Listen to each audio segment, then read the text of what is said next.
This is the Gillette Labs with exfoliating bar. The bar and the handle removes unseen dirt and debris ahead of the blades for effortless shaving in one efficient stroke.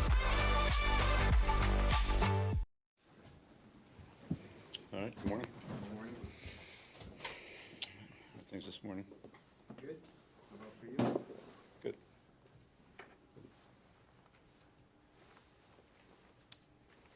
Bill, how do you prepare the guys just for the range of emotions that they're going to expect come this Sunday when they head to Buffalo with all that's going on? I mean, everybody will just individually have to process it like we've been doing, but just expect it to be an emotional scene, and in the end, we're going there to play our best football game. So I think everybody understands there's a balance and there's multiple things going on here.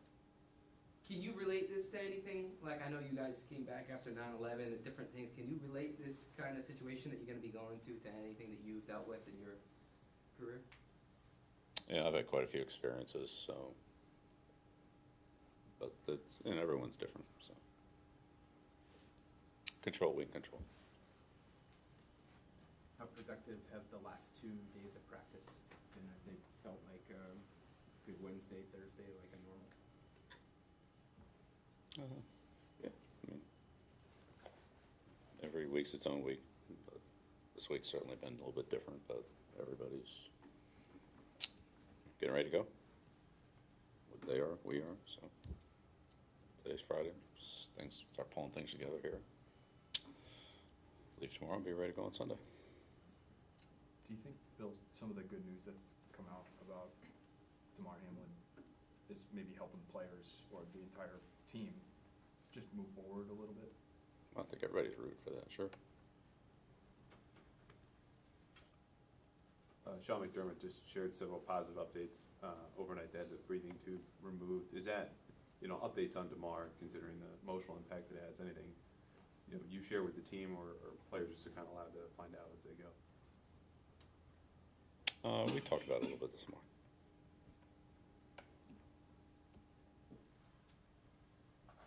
Has the league been in contact with you, Bill, about any sort of pregame ceremony to honor Damar or potentially any of the medical staff up in Buffalo? No, that really probably wouldn't come to me anyway. Or not until later. Whatever the pregame schedule is, it is. But I'm not sure.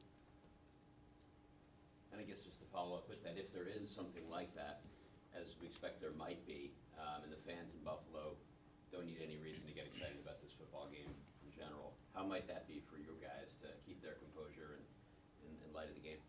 Yeah, I mean, I don't even know what we're talking about, so I can't even answer that.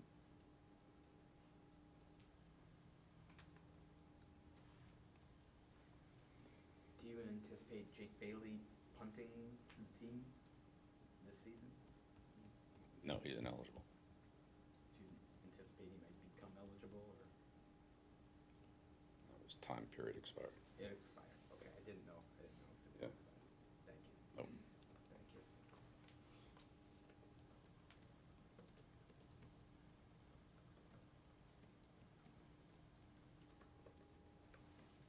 Bill, I know these are game-to-game, game plan decisions, but I believe over the last 5 weeks, you guys have played more snaps in zone coverage than any team in the league. Just at least over that period, what have you seen, at least from the growth or development in that area from your defense? Yeah, I'm not really sure about those numbers. That would surprise me.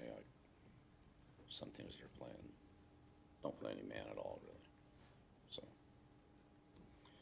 and what do you call them? Match zones or man? I mean, honestly, I don't know what those stats are. So we'll do it the best we can to defend Buffalo, which they're a very talented offensive team, great players. We'll do the best we can to defend them, like we always do.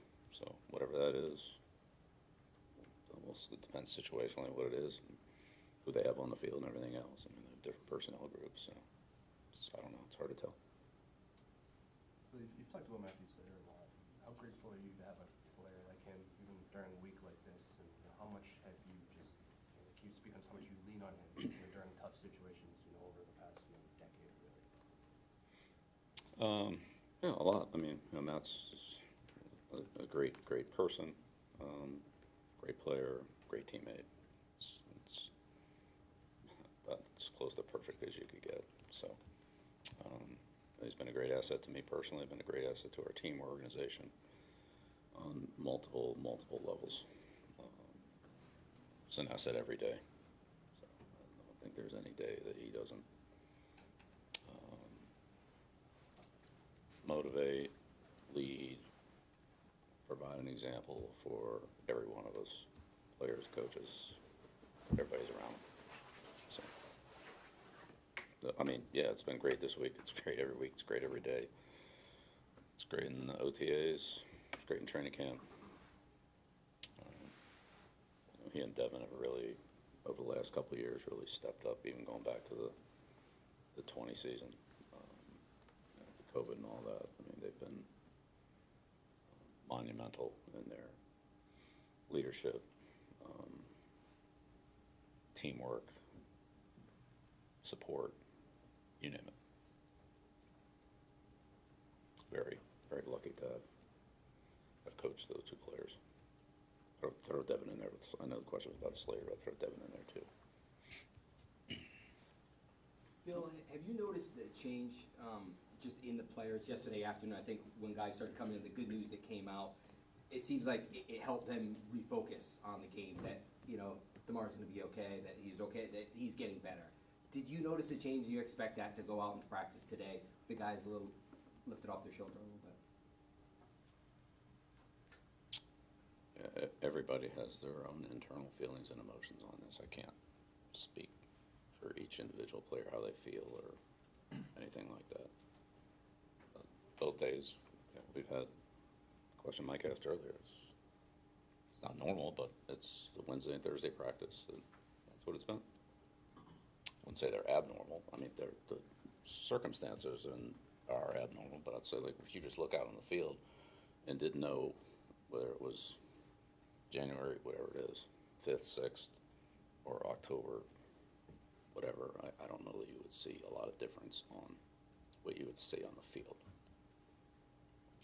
So I don't know if that answers the question or not, but.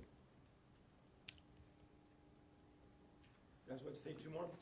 This hasn't been the easiest season for Jacoby from an injury perspective, but what can you say about the consistency that he's been able to bring despite dealing with some kind of bumps and bruises along the way? Yeah, no, he's a tough kid, mentally and physically.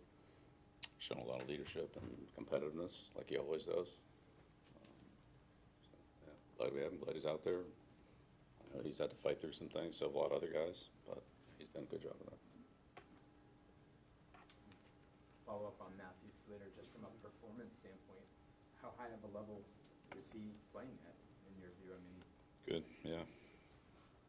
double-digit tackles again, drawing holding penalties. I mean, does it look? I don't want to say it looks the same, but Well, I mean, he gets double teamed on, virtually every coverage play, with very few exceptions. And sometimes those are schemed to where we try to put him in a spot where he doesn't get double teamed. But yeah, I think every week he's had the bullseye on his back for years and years and years. Whether it's as a gunner on the vice or double team blocks on kickoff coverage, he's the guy that everybody has paid a lot of attention to the benefit of other players that get less attention. But I think when you see players at that level, different, but literally, he gets it on every play, just like Taylor got it on every play for the Giants. It's when you get that kind of attention and you're still able to be productive. I just think that's puts those players in a very, very elite level.